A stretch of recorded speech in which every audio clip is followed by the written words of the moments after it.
Hello दोस्तों, welcome to my video. आज के इस वीडियो में हम डिस्कस करने वाले हैं कंप्यूटर के बेसिक्स के बारे में। कंप्यूटर के बेसिक्स में मतलब कंप्यूटर का क्या क्या पार्ट्स होता है, कंप्यूटर किस तरह से वर्क करता है, कंप्यूटर का क्या मेन पार्ट्स है और कंप्यूटर किस तरह से चलता है, इन सारी चीज़ों के बारे में बात करेंगे कि कौन सा कंपोनेंट होता है जिस पर कंप्यूटर डिपेंड रहता है और किस कंपोनेंट के नहीं रहने पर कंप्यूटर अच्छी तरह से फंक्शन नहीं करेगा। तो सबसे पहले हम लोग चलते हैं पहले स्लाइड में। तो जहाँ पर हम लोग बात करते हैं कि यहाँ पर कंप्यूटर के बनावट के बारे में, तो कंप्यूटर की बनावट इसी तरह से होती है जिसमें कि आपको मिलेगी कंप्यूटर में सिस्टम यूनिट में आपके सीपीयू के अंदर आपको मिलेगा, वही हो गया आपका सिस्टम यूनिट जो कि सीपीयू है। उसके बाद आपका हो गया आउटपुट डिवाइसेज में आपका मॉनिटर हो जाता है और प्रिंटर हो जाता है। और नीचे में आपका हो गया इनपुट डिवाइस जिसमें आपको कीबोर्ड आता है, माउस आता है और आपको यहाँ पर आता है स्कैनर। ठीक है, तो इन सारे डिवाइसों को हम किस तरह से यूज करते हैं उसको हम लोग इस वीडियो में देखेंगे। तो चलिए सबसे पहले अगर बात करें इनपुट डिवाइसेस की, तो इनपुट डिवाइसेस की बात करें तो सबसे बड़ा इनपुट डिवाइस है माउस। माउस को पॉइंटिंग डिवाइस भी कहा जाता है, जिससे हम लोग किसी चीज को सेलेक्ट करने या पॉइंट करने के लिए माउस का उपयोग करते हैं। कीबोर्ड एक बहुत ही पॉपुलर इनपुट डिवाइस है जिसका उपयोग कंप्यूटर को डाटा फीड करवाने के लिए किया जाता है। अगर कंप्यूटर को डाटा देना है तो हम लोग कंप्यूटर को डाटा फीड करवाने के लिए हम लोग कीबोर्ड का यूज करते हैं। अगर बात करते हैं जॉयस्टिक की, तो जॉयस्टिक एक प्रकार का इनपुट डिवाइस होता है जिसका उपयोग कंप्यूटर के अंदर जब आप गेम खेलते हो तो गेम खेलने के लिए उसके कंट्रोलिंग के लिए जिस डिवाइस का उपयोग किया जाता है उसी को हम लोग जॉयस्टिक कहते हैं। अब बात करते हैं लाइट पेन की।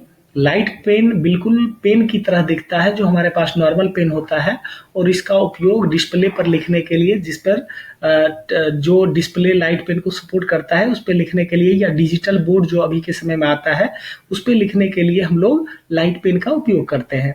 टच पैड की बात करें तो टच पैड भी एक तरह से इनपुट या पॉइंटिंग डिवाइस है जो हमारे लैपटॉप में पाया जाता है, और इसका उपयोग हम लोग किसी चीज को सिलेक्ट करने के लिए या पॉइंट करने के लिए करते हैं। उसके बाद आता है माइक्रोफोन। माइक्रोफोन भी एक प्रकार का इनपुट डिवाइस है जो मेरी आवाज को कैच करता है और वो क्या करता है, कंप्यूटर को बताता है क्या आवाज हो रही है। उसके बाद हम लोग बात करते हैं स्कैनर की। तो स्कैनर भी एक तरह की इनपुट डिवाइस है जो किसी भी हार्ड कॉपी को सॉफ्ट कॉपी में कन्वर्ट करता है। और उसके बाद बात करते हैं हम लोग ट्रैक बॉल की। ट्रैक बॉल भी एक तरह का इनपुट डिवाइस है जिसके बीच में एक राउंडिंग बॉल लगा रहता है, और इस बॉल को आप जिधर मूव करोगे आपका माउस का कर्सर उधर मूव होगा। तो उसके बाद आता है डिजिटल कैमरा। डिजिटल कैमरा एक इनपुट डिवाइस है जिसका उपयोग किसी भी पिक्चर को लेने में किया जाता है। अब हम लोग बात करते हैं आउटपुट डिवाइसेस की। आउटपुट डिवाइसेस की बात करें तो सबसे पॉपुलर आउटपुट डिवाइसेस हमारा मॉनिटर है। मॉनिटर का उपयोग किसी भी डाटा की सॉफ्ट कॉपी को व्यू करने के लिए किया जाता है, इसीलिए मॉनिटर को सबसे बड़ा आउटपुट डिवाइस कहा गया है। उसके बाद हम लोग बात करते हैं प्रोजेक्टर की। प्रोजेक्टर क्या करता है, किसी भी ग्राफिक्स को सॉफ्ट कॉपी के रूप में हमको प्रदान करता है। तो जिसको हम लोग पर्दा पे सिनेमा हॉल में जाते हो तो वहाँ पर्दा का उपयोग करके हमें मूवी दिखाया जाता है, वो प्रोजेक्टर ही होता है जिसके मदद से हम लोग देखते हैं। वो एक प्रकार का आउटपुट डिवाइस है। अगर बात करें स्पीकर की, तो स्पीकर भी एक तरह की आउटपुट डिवाइस है जिसका उपयोग आप किसी चीज को, ऑडियो डिवाइस को सुनने के लिए करते हैं। ऑडियो को सुनने के लिए आप लोग ऑडियो डिवाइस यानी कि स्पीकर का उपयोग करते हो। उसके बाद अगर हम लोग बात करें तो ये भी एक तरह प्रकार का मॉनिटर ही है। मॉनिटर का उपयोग, इसका भी उपयोग आप किसी भी डाटा को देखने के लिए करते हो। अगर बात करते हैं प्रिंटर की, तो प्रिंटर क्या है, ये एक आउटपुट डिवाइस है जो किसी भी सॉफ्ट कॉपी को हार्ड कॉपी में कन्वर्ट करके देता है। और एक बात यहाँ पर समझ लेंगे, सॉफ्ट कॉपी और हार्ड कॉपी। सॉफ्ट कॉपी होता है जो डिजिटली हम देखते हैं, जिस चीज को हम डिजिटली देखते हैं उसको हम लोग सॉफ्ट कॉपी कहते हैं, और जिस चीज को हम लोग छू सकते हैं, हमारे पास प्रिंट आता है पेपर पे, उसको हम लोग हार्ड कॉपी कहते हैं। ठीक है, तो चलिए नेक्स्ट अगर बात करते हैं तो इसको हम लोग कहते हैं सीपीयू। इसी को ब्रेन ऑफ कंप्यूटर कहा जाता है, सीपीयू को। अब जो आप वो जो देखते हैं सीपीयू बॉक्स जिसको आप लोग कहते हैं, तो उसको कैबिनेट कहा जाता है। उसके अंदर मदरबोर्ड होता है और मदरबोर्ड के ऊपर ये सीपीयू होता है। इसको दूसरे लैंग्वेज में इसको प्रोसेसर भी कहा जाता है। ठीक है, तो सीपीयू ओरिजिनल ये है। ना कि वो बॉक्स है। वो आपका हो गया कैबिनेट जिसके अंदर मदरबोर्ड होता है और मदरबोर्ड के ऊपर आपका ये सीपीयू या प्रोसेसर होता है। अगर बात करें यहाँ पर तो इसके इसके अंदर क्या क्या होता है, तो सबसे पहले यही कैबिनेट जिसको आप लोग कहते हो सीपीयू, ये इसको हम लोग कहेंगे कैबिनेट। और इसको सीपीयू इसीलिए कहा जाता है काहे कि इसके अंदर सीपीयू रहता है, प्रोसेसर रहता है, इसी के लिए इसको हम लोग क्या कहते हैं, सीपीयू भी कहते हैं, लेकिन इसका ओरिजिनल नेम हो गया आपको कैबिनेट।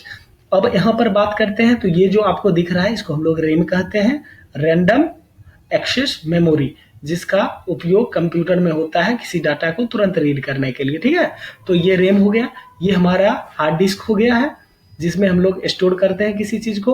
अब हार्ड डिस्क के जगह एसएसडी भी आ गया है, नहीं, जिसका उपयोग हम लोग किसी चीज को स्टोर करने के लिए करते हैं। और मेन पार्ट यही हो गया, ये जो आप देख रहे हो ये आपका मदरबोर्ड हो गया, ये कंप्यूटर का आपका मेन पार्ट हो गया जिसका उपयोग किसी कंप्यूटर में किसी सीपीयू में किया जाता है ताकि इस पे सारे पार्ट्स को फिक्स किया जा सके। और सीपीयू या पूरे कंप्यूटर में जितना काम होता है उस टोटल कंट्रोल यहीं से होता है, इसीलिए इसको मदरबोर्ड कहा जाता है। इसका काम है कंट्रोल यूनिट और सीपीयू के बीच में ये मतलब कोऑर्डिनेशन करके रखता है, और इसीलिए हमारा स्मूथ फंक्शनिंग होता है ताकि हम किसी डाटा पे अच्छे से काम कर सकें। ठीक है, और ये नीचे में जो आप देख रहे हैं इसको कहते हैं हम लोग SMPS, switch mode power supply. SMPS का काम होता है किसी डाटा को, किसी एसएमपीएस का काम होता है कंप्यूटर को पावर सप्लाई देना। अगर कंप्यूटर में पावर सप्लाई नहीं होगा तो कंप्यूटर में ठीक से काम नहीं होगा। तो एसएमपीएस का काम है कंप्यूटर का पावर सप्लाई देना। तो एसएमपीएस का पूरा नाम होता है स्विच मोड पावर सप्लाई।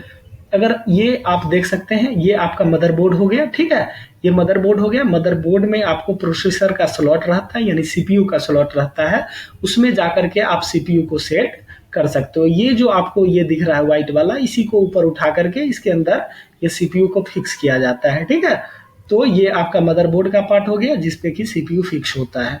चलिए नेक्स्ट, अब बात करते हैं कंप्यूटर में किस तरह से सेट किया जाता है। तो कंप्यूटर का सबसे पहले हम लोग समझ लेते हैं, ये जो होता है आपको पावर केबल के लगाने के लिए होता है। पावर केबल में जाकर के हम लोग कंप्यूटर के पावर केबल को लगाते हैं जो आपके इलेक्ट्रिक बोर्ड में जाता है डायरेक्ट। ठीक है, उसके बाद यहाँ पर आपको यूएसबी हब मिलता है। यूएसबी पोर्ट में हम लोग कीबोर्ड को, माउस को, या आपके पास और भी कोई यूएसबी डिवाइस है उसको हम लोग यूएसबी के माध्यम से कनेक्ट करते हैं।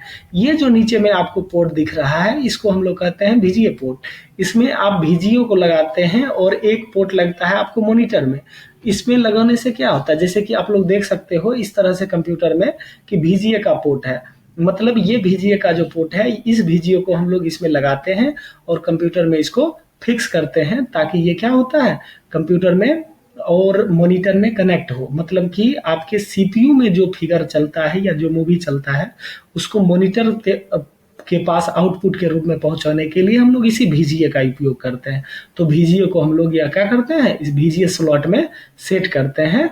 तो आपके कंप्यूटर में सेट करने के लिए बस दो चीज होना चाहिए आपको। सबसे पहले यहाँ पर पावर, ठीक है, पावर को सेट करने के बाद इसमें आप यूएसबी में कीबोर्ड माउस सेट कर सकते हो। उसके बाद यहाँ पर आकर के आप VGA को सेट कर सकते हो। ठीक है, तो इसी तरह से कंप्यूटर को हम लोग प्रॉपर वे में सेट करते हैं।